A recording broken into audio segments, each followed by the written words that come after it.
Hi guys, welcome back to our channel Trading for Beginners. Today in this video I'm going to show you how to receive a verification code in Payoneer. To do so, follow some simple steps with me.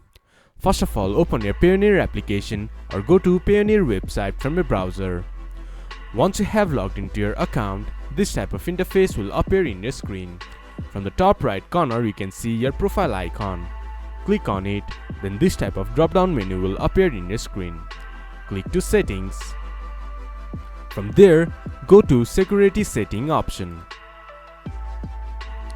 There, scroll down a little bit. There you can see 2 steps verification. Add a 2-step verification. Then you will receive a verification code every time you log in. This is how you can get verification code in Payoneer. This much for today's video. If you guys find our video helpful, please leave a like and comment. And do not forget to subscribe our channel and hit the bell icon. I'll see you guys again in our next video. Thank you for watching.